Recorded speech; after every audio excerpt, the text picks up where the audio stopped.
నమస్తే, welcome to meta news.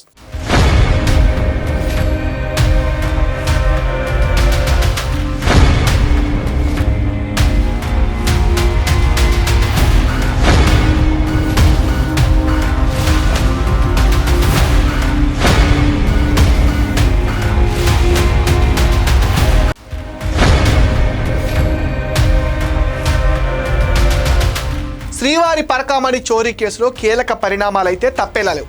AP high court కీలక ఆదేశాలతో కుట్రదారులు జైలు వసూలు లెక్క పెట్టడం ఎంతో దూరంలో లేదన్నట్టుగా అనిపిస్తుంది. కొందరు పోలీసులు నిందితులతో చేతులు కలిపారని, వారిపైన శాఖాపరమైన చర్యలతో పాటు క్రిమినల్ కేసులు నమోదు చేయాలని ఆదేశించడంతో సిఐడి అధికారులు దూకుడు పెంచారు. అప్పటి CI Jaganmohan Reddy, two town CI Chandrasekhar ప్రమేయం ఉందని తేలింది.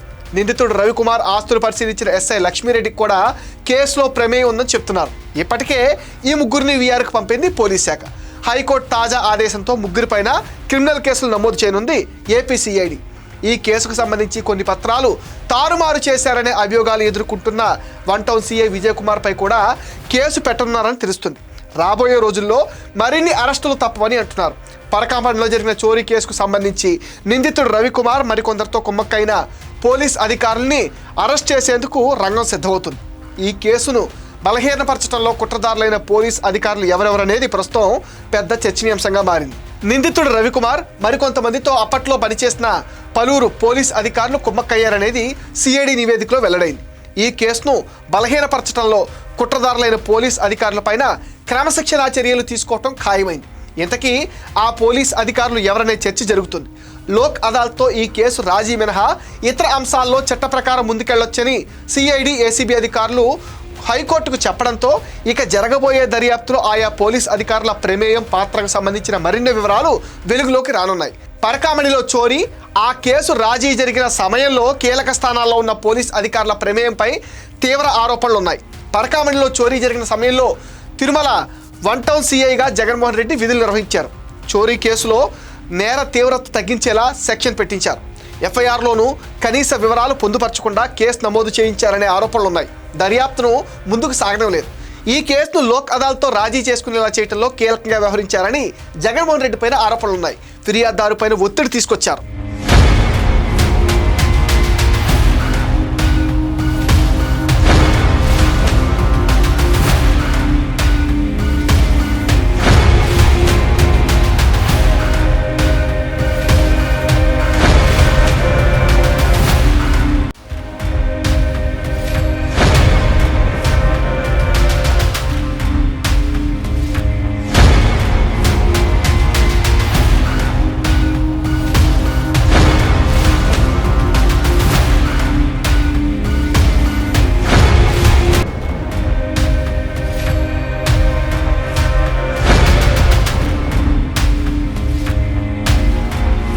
ప్రస్తుతం వీఆర్లో ఉన్న జగన్మోహన్ రెడ్డిని సిఐడి అధికారులు మరోసారి విచారించి అరెస్ట్ చేసే అవకాశాలు ఉన్నాయి.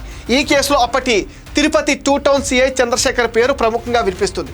Tirumala one town CI Jaganmohan Reddy ఆదేశాలతో నిందితుడు రవికుమార్ను ఆయన విచారించారు. ఆయన ఆస్తుల వివరాలు పరిశీలించారు. నిందితుడి నుంచి రికవరీ చేసిన నగదు విషయంలో జగన్మోహన్ రెడ్డి చెప్పినట్లుగానే చంద్రశేఖర్ చేశారనే ఆరోపణలు ఉన్నాయి. చంద్రశేఖర్ ఇప్పుడు వీఆర్లోనే ఉన్నారు. ఆయన్ని కూడా విచారించడం ఖాయమైంది.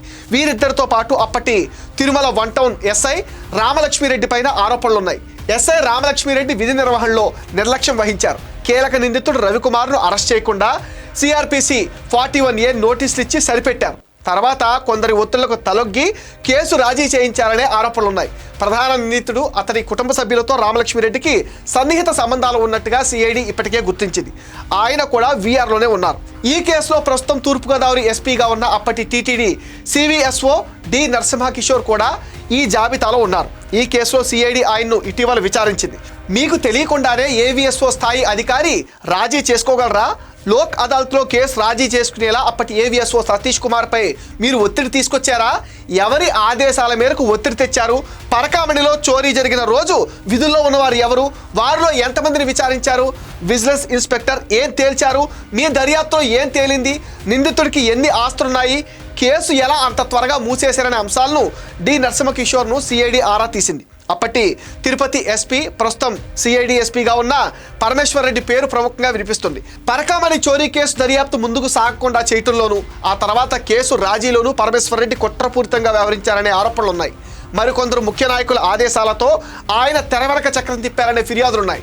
ఈ కేసులో ప్రమేయం ఉన్న ప్రతి ఒక్కరి పాత్రపై సమగ్ర దర్యాప్తు జరపాలని సిఐడి ఏసీబీని హైకోర్టు ఆదేశించింది. పరకామణి లెక్కింపు సమయంలో లుంగీలతో వచ్చే బదులు ప్రత్యామ్నాయ విధానాన్ని ప్రస్తావించలేదని ప్రశ్నించింది. అలాగే మానవ ప్రమేయాన్ని తగ్గించి అత్యాధునిక సాంకేతికతను వినియోగించేలా శాశ్వత విధి విధానాలను ఖరారు చేయాలని టీటీడీ అధికారులకు హైకోర్టు సూచించింది. కానుకల లెక్కింపులో టేబుళ్లు ఏర్పాటుపైన వివరాలు లేవని హైకోర్టు పేర్కొంది. హుండీ లెక్కింపు, విదేశీ కరెన్సీ గుర్తింపులో భద్రతా చర్యలు ఉండాలని హైకోర్టు సూచించింది. ఇది మెటా న్యూస్ అప్డేట్. ఈ వీడియో పైన మీ విలువైన ఒపీనియన్ కామెంట్ సెక్షన్లో మెన్షన్ చేయండి.